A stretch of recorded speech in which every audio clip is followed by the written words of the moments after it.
Praise the Lord. Welcome to AIM. I pray everybody is doing well today. I did not get you guys an update on the MiniFarm last night.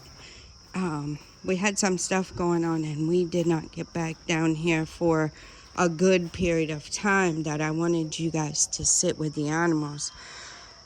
So that will come another time. I will go down there and show you and give you the updates on what is going on with them. And I want to take a look at our mangoes. Wow. Look at that, guys. We are blessed. Blessed and highly favored. God is awesome. He is so awesome. Okay, so let's go down. Oh, and I forgot my broom. I'll have to pick that up on the way. So we have finished. My husband swept. The geese are here. 4 geese. My husband is treating the compound with anti-tick. So we are blessed. So we do treat when we have to. There are a lot of animals that are around here. There's the 4 turkeys and the female is over there. Another female is over there, the white one. There she is. That's her. 4 turkeys. Yeah, we don't normally like chemicals and stuff, but some things we do have to treat. We don't normally like giving our animals medication. That rooster just pecked a duck. He better watch out or I'll make him soup. Sorry, duckling. We don't like normally giving them like pharmaceutical medicine or whatever, but they do need dewormer. They do need certain things, just like we do, from time to time. Yeah. So that is what it is. Mama has 5 ducklings left.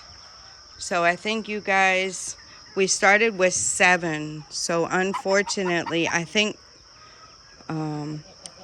one couldn't make it there when we had the head pan.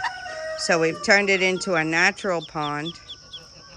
And when they get bigger or older and we don't need it, we can always put a little cement right there so that we can make a gutter to drain it to the gutter we need to make over here. So we'll be making a gutter over here. So this will actually dig down probably so the pond can drain well.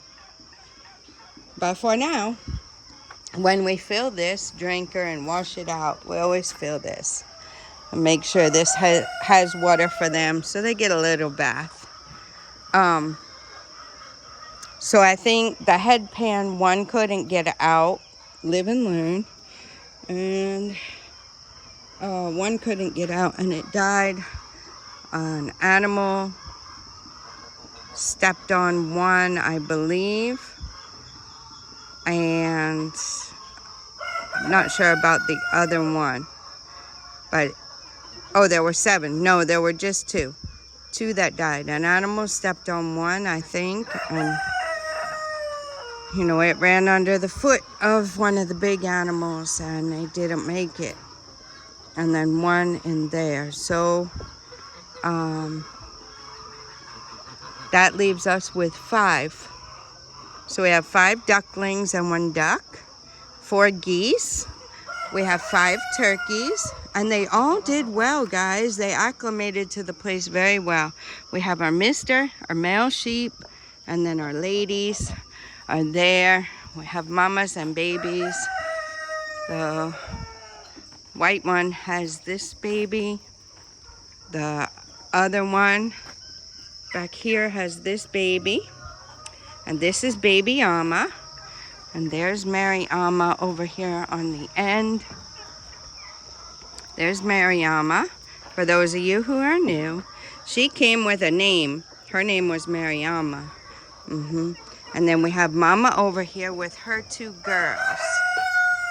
Mama has had 2 girls. They're not twins. One was born, and then 7 months time the other one was born. And we have sister over there who I bottle fed. Sister, I think she's pregnant. We have this mama here. We have those 2 babies that mama had.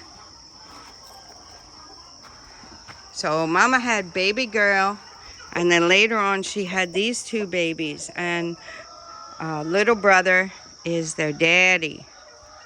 Little brother is no longer with us. So this goat is pregnant. This goat is pregnant. Big mama goat is pregnant. This goat is pregnant.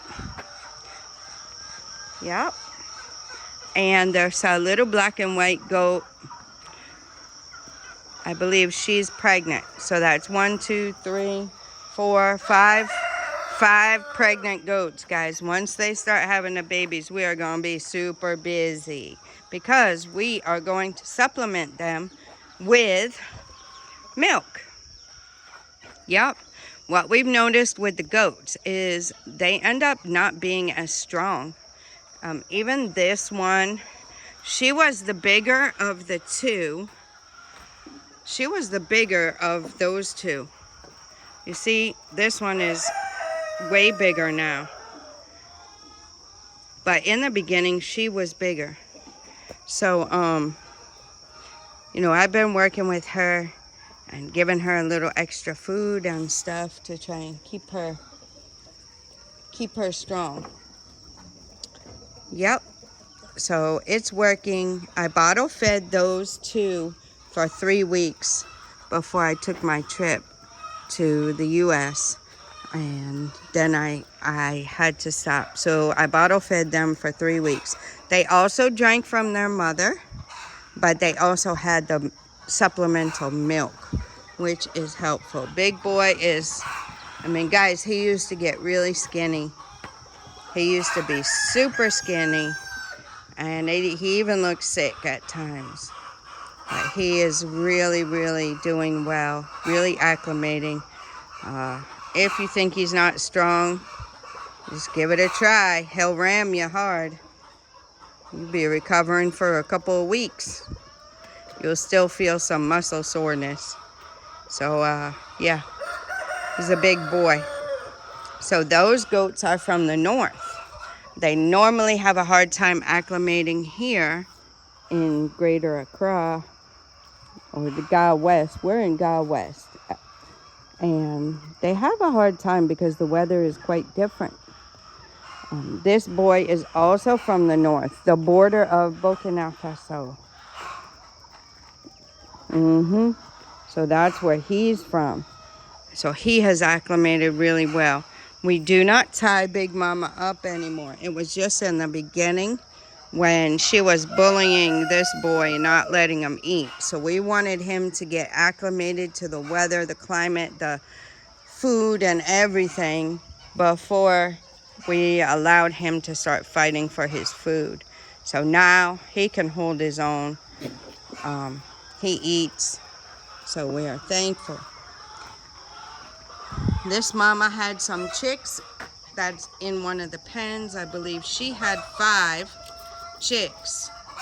And she started laying eggs again, so we let her out. And now she has eggs and she's laying on them. So probably in about 3 weeks we'll have some more chicks. We put Mama and the chicks back in a pen. We'll be letting Mean Mama out soon. I'm guessing soon because she will probably start laying eggs soon. We also had 3 other chicks. I think it was the black chicken. The black chicken was the other one that had 3 chicks. Oh no, this one. Sorry guys. This one had 3 chicks over here. And we put all the 8 chicks together because she also started laying. So we put all the 8 chicks together in one pen. And then Mean Mama hatched her 2. So we put Mean Mama and her 2 in here until they can, you know, huddle together themselves and keep themselves warm. And then when Mean Mama starts laying again, we'll let her back out. When they're in there laying, their eggs can't get fertilized, so they won't do anything. They won't, she can't just stay in there and lay eggs and then hatch chicks. So we let them out. That's our new routine that we've been doing, and it's been working well. Mama came for her scratchings. If you guys see the camera moving, that's what it is. See, I'm scratching Mama. Mama came for her scratchings. You see, she's pregnant. So that's, hey, Mama, that wasn't nice. Baby girl's coming for her scratchings. Baby's coming. That's why Mama headed Baby, because she knew Baby was coming. So that's what we're doing with the chicks, different. That's what we've learned here on the mini farm that works for us. The chicks, now the hawks that are up there in that tree, do not get our chicks. It's a beautiful day, guys. So those are the things we've learned and that we're implementing here on the mini farm to make a difference, to make things better. So we had to learn it the hard way, unfortunately, with the environment. You know, it's not a one-size-fits-all, guys. You take guidelines and advice from people, and then you implement what works for you in your particular area. Every area is different. Every land is different. Every farm is different. So you implement the things that work for you and go from there. And that's what we've been doing. There's the other little goat. She's just a small goat, but I think she's pregnant too. Yep. Oh, they got the salt. I guess they broke the salt up. Is that the salt coming through down there? I think so. Oh, the salt's broken. Okay, so it's on the wood at least. Wow. Okay. So we have, I'll have to get my husband to break that in half maybe. I broke mine in half for when I feed them, but I think he used it. So I'll have to, or I'll just come and break it in half. I can't carry that big bag. So, yeah, I have to get that broken in half. So we have 2 eggs here. Egg here. So somebody else is laying. Probably that black and white. We saw her laying. That's why we let her out. Here are the 8 chicks, and they're still all alive, guys. So they're doing really, really well. So there you have it. We able to raise day-old chicks, I guess, so far. They're doing really well. They're not pecking each other. They're doing well. So, yeah. This lady might be laying up there. Unless there's some eggs in here. Nope. So she's one probably laying up there. She was laying. Look at the baby. She's very friendly. She lets me pet her. Most of the sheep don't, but she does. Yes, baby. She's so pretty. She's so soft, guys. Such a pretty, pretty girl. Most of them will run away normally if I'm petting that much. These are a little bit friendly, but she's the most. What, baby? What?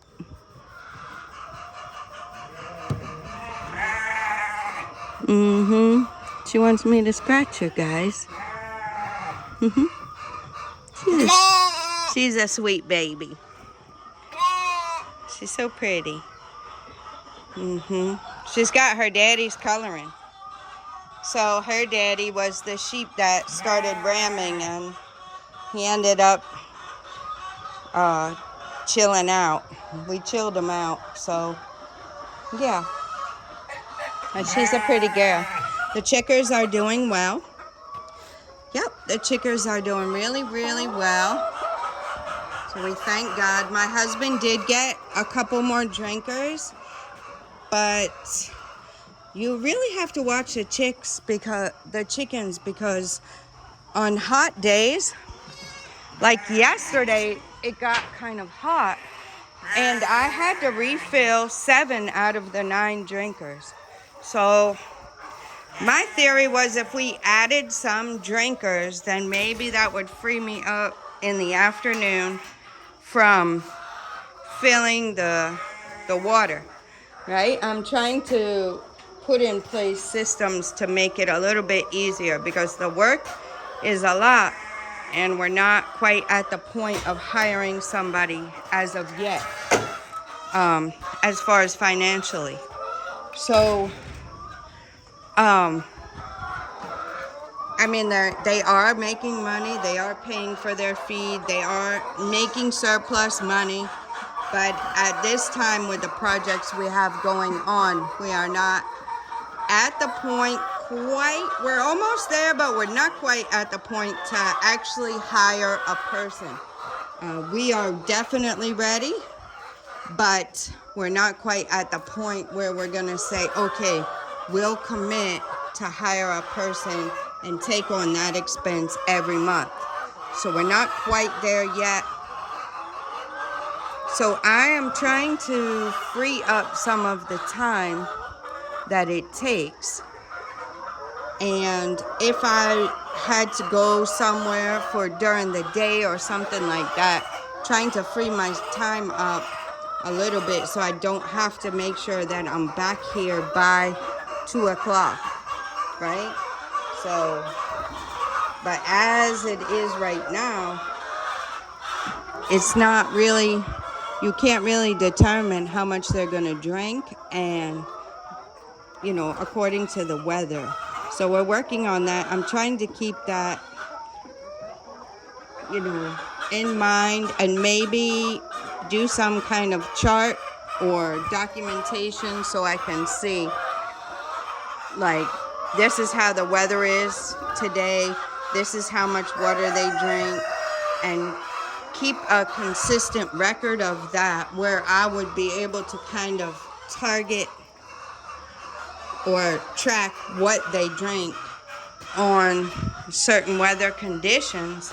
Then I can check the weather and see, oh, today's gonna be cooler, so I know they're only gonna drink X amount, so I can add a couple drinkers and I'll be okay. Yeah, I haven't done those calculations yet.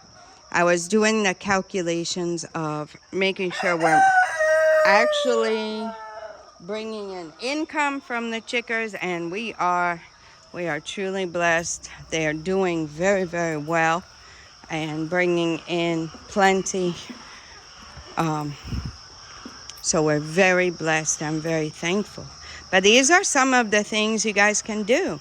If you see an issue or something you want to change, then what you need to do is you just document your information, document some information, and, you know, track the record of it and see. Just calculate it yourself and see what you can do different. You know what? Farming is trial and error a lot of times. You take information from others.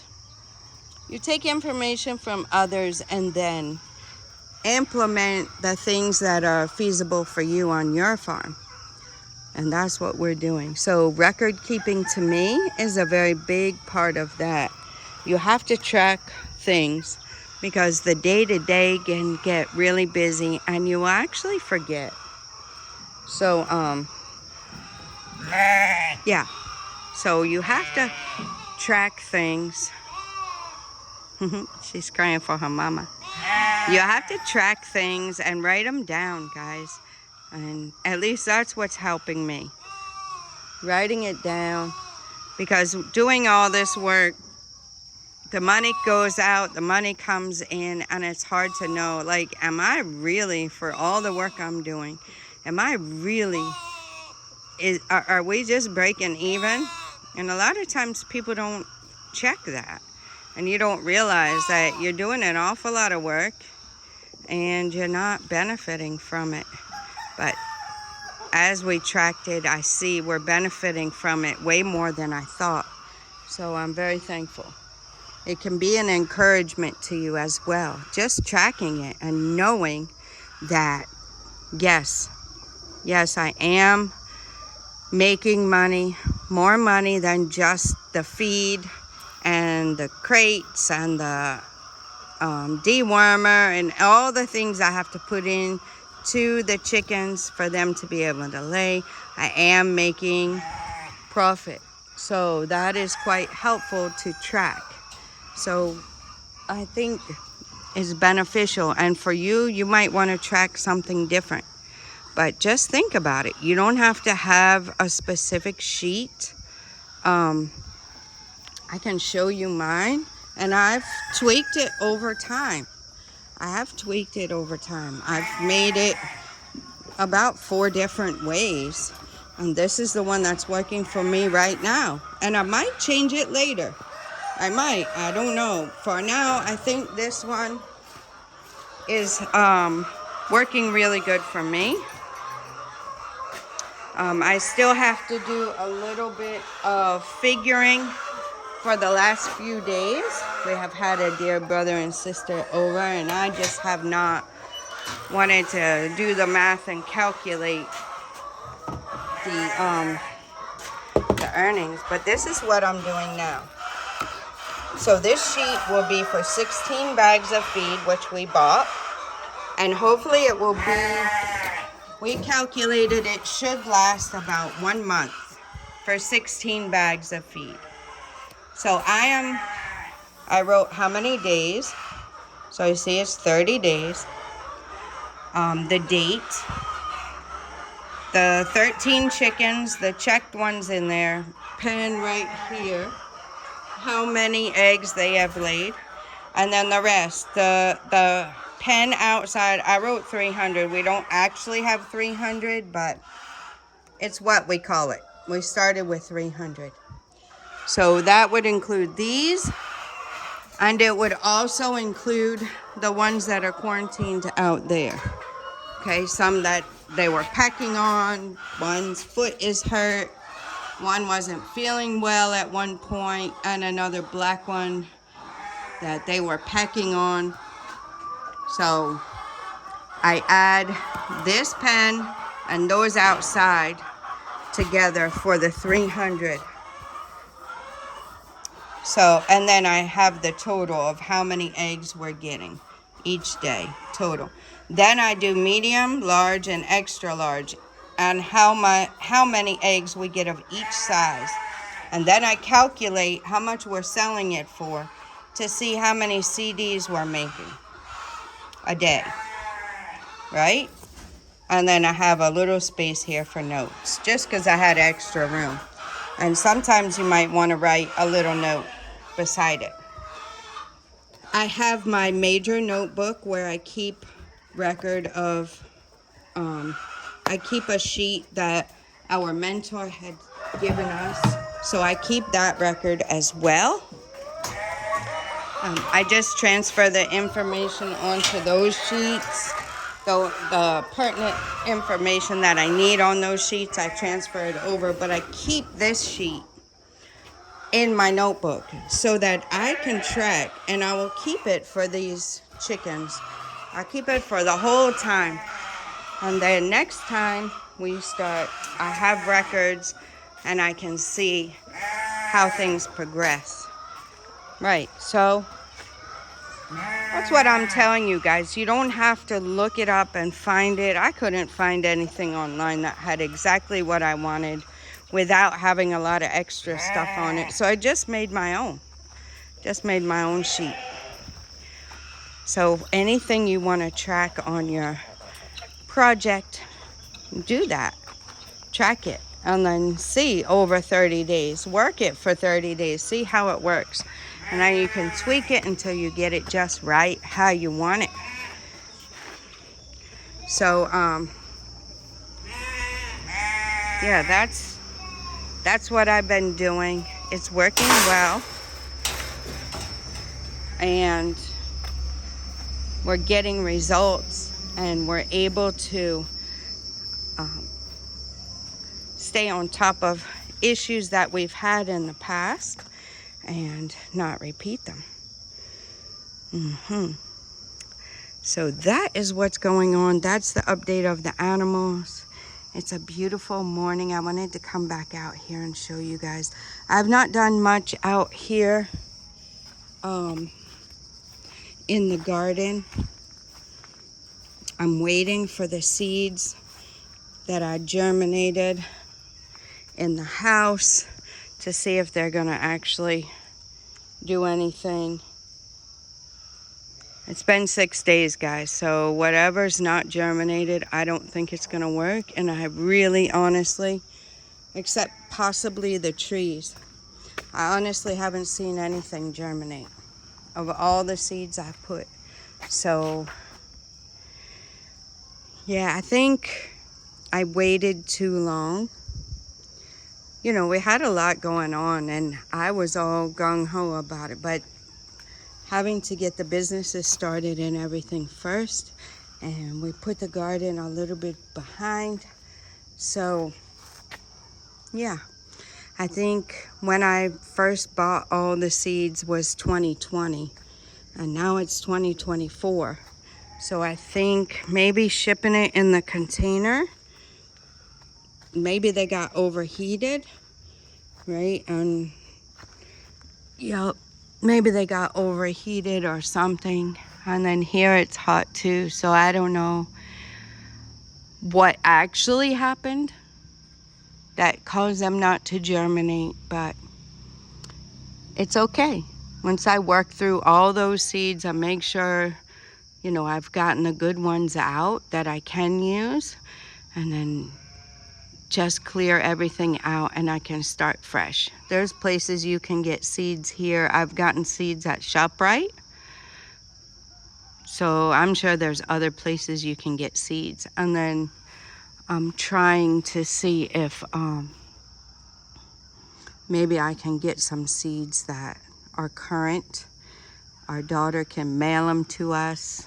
We have a post office box. The mail doesn't work here like in the US, but she can mail something. The thing is when you go to the post office, when we go to pick it up, we have to pay. Well, I don't go because it would be astronomically a lot. But my husband goes, and then you do have to pay at the post office to pick up your parcel, your regular parcel. They don't have the system that we have in the US, and they don't pay the tax we pay either, guys. So, you know, it's not a bad thing. With all those infrastructure and systems in place, we pay a lot in the US from our paychecks for taxes, right? So you don't pay that here. You do pay tax, but you don't pay it like you do in the US, quarter to a third of your paycheck. You know, if they had everybody giving a quarter to 1/3 of their income to the government, they might have those infrastructures as well. But they don't take that kind of money. So therefore, the infrastructures are not there yet.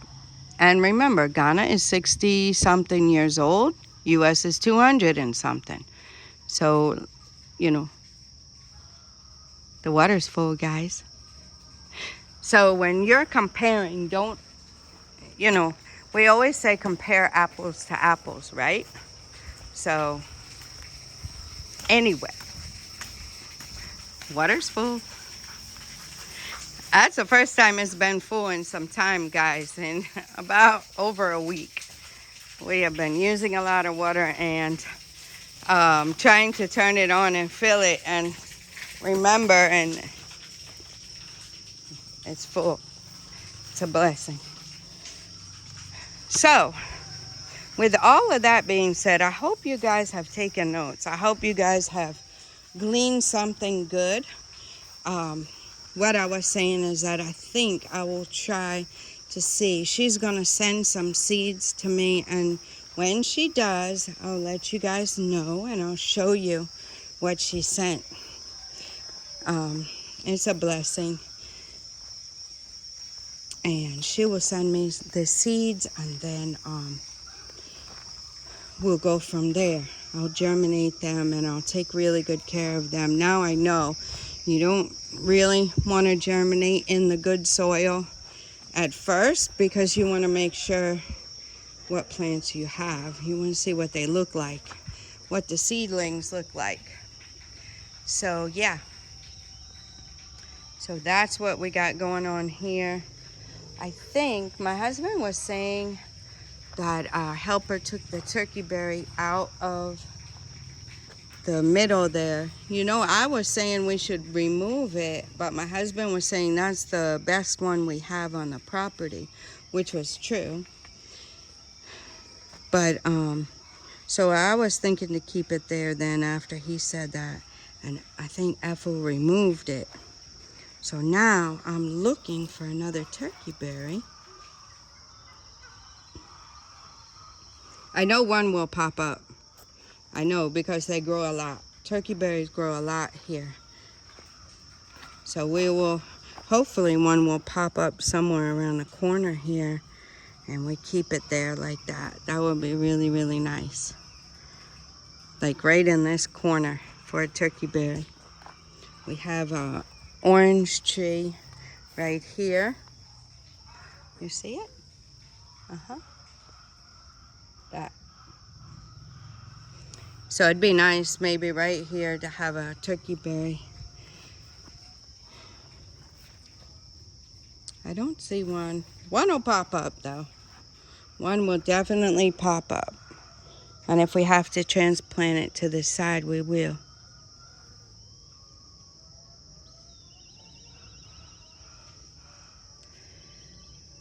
I was seeing if this was turkey berry or garden eggs. I guess it's garden eggs. But anyway, guys, I think this video has gotten to be kind of long, but I hope you glean something. I hope you're paying attention if this is what you want to do in the future, and give you some food for thought. Think about these things, guys. If you're anxious to come, as I was, and, you know, it's not coming fast enough for you and you really want to get here, these are some things you can do while you're waiting, guys. Think about these things. Plan it out very well. Did you just buy land and you want to plan it out, or you haven't even bought land yet? What is your goal? Do you want one plot? The animals are one plot.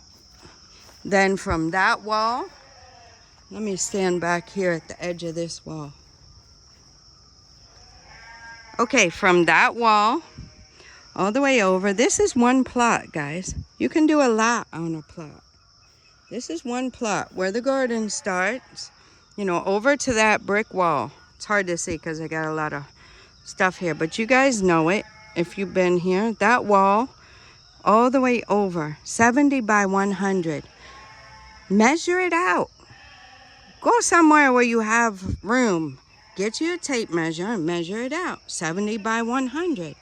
What do you want to do on it? Do you want 2 plots? Is one plot big enough for you? Do you want 2?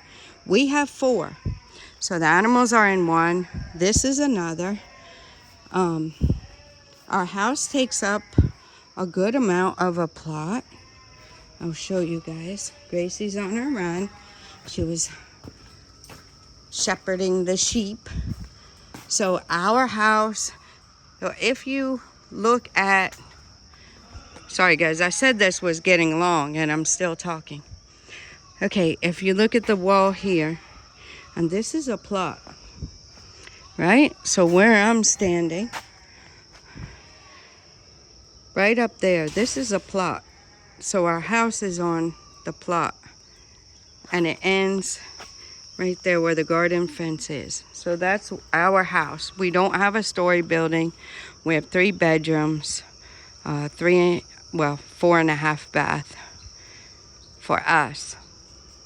And then this over here is a plot to the wall. You see?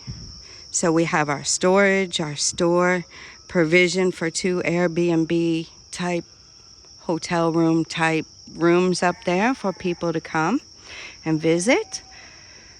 That's a plot, and then the animals are a plot. So how much do you need? What do you want to do? So while you're waiting, while you're anxious to hurry up and get your life started here, hurry up and buy land, think about what you want, guys. Start writing that down. Use that energy, that urgency that you feel to hurry up and get here, hurry up and do something. Use that energy to start planning. When you plan well, you can do better, right? So what do you want? What is important to you? And look at your budget and see what you can do. Figure out how much money you need. Do you want 4 plots or do you want 2? 2 is pretty big, guys. You can do a lot with 2. You can do a lot with 1. Anything you choose, then what does my husband say? Cut your coat according to your size, right? Cut your coat according to your size. So whatever you can work with, whatever you can get. Then, once you decide how much land, then you can decide the other things. You can decide, like what trees do you want, right? Do you want trees? What trees do you want? Do you want edible trees so that when they grow up to give you shade, you can eat from them? Is that what you want? What are your favorite kinds, right? How many? Start researching the trees. Nutmeg needs 2 trees to grow and produce its fruit. So start researching. How far apart do you need to plant the trees? What do the trees need? Do they need to be planted close or far apart? You know, these are things. How is the root system on the trees? If you plant it too close to the wall, can it compromise your wall or your foundation of your house? Look these things up. Use that energy, that urgency that you have to hurry up and move. Use that energy to start doing your research, guys. It's not too early. It's not too early. Have you not even gotten your passport yet? While you're waiting for your passport, start planning these things out. So that's my tip. Use your energy, your excitedness, your urgency to move. Use that time and do some research, guys. You're just watching a show on TV or whatever. Do some research. Do some research. It will help encourage you. It will help pass the time as you're waiting. And it will give you some ideas and plans of what you want. Don't wait until someone asks you, what do you want? What's important to you? How far do you want to be from a mall? How far do you want to be from the beach? How far do you want to be from basic services like the post office? You know, there's not post office every single small town you go to. How far do you want to be from those things? So somebody can send you some seeds. Like my beautiful daughter sending us some seeds. So think about those things. If you have questions, you can feel free to contact us. But I want to give you food for thought, guys. So I'm encouraging you once again. I try not to overdo it, but I really, really want you guys not to let time slip away. Start planning. Start thinking about what you want to do. Don't wait, guys. Don't wait. Don't wait till your energy is gone and then you're just stuck. Don't wait till you get stuck on, I don't know how to say it. Don't wait till you get dependent on other things to keep you going. medication and stuff like that, where you're stuck and you can't do anything then because you think you can't travel, or somebody tells you can't travel. Don't wait till then, guys. Don't wait. So start planning. If you need help, give us a call. Go to the website aaimcs.com. Go to the contact us page and contact us on WhatsApp. That's going to be your best bet. WhatsApp, pricing and availability of anything, locations, specific questions regarding documentation or processes. You will be quicker to get your answer if you call my husband, Maxwell Mensa, on WhatsApp. You're free to call me. If you ask those specific things, I'll refer you. If you call me on WhatsApp or send me a message, I'll give you his contact. And you can call him direct or message him direct. We prefer phone calls just for the simple fact that we can have a quick conversation and ask back and forth the questions to help you get your answer that you're really looking for. Okay? So contact us if you need any help. I hope you enjoyed the mini farm, the animals, the update, and there's apartments for rent here. There are Airbnb short-term stay type places for rent. There is land for sale near us. There's farmland for sale that my husband has contacts with. People are buying it. People are buying the farmland. People are buying the land near us, coming to be our neighbors. And shout out to you. You know who you are. And I can't wait. I can't wait to see what God's going to do for you. And for us to just have a community of like-minded people who have the same mindset, right? We know how hard we worked for our life that we have built. We know how hard we've worked. And we also know the importance of the community and the culture and everything that is so awesome here. And yeah, so we'd love to hear from you guys. Let me know if you're planning. All right, guys, till next time. God bless you.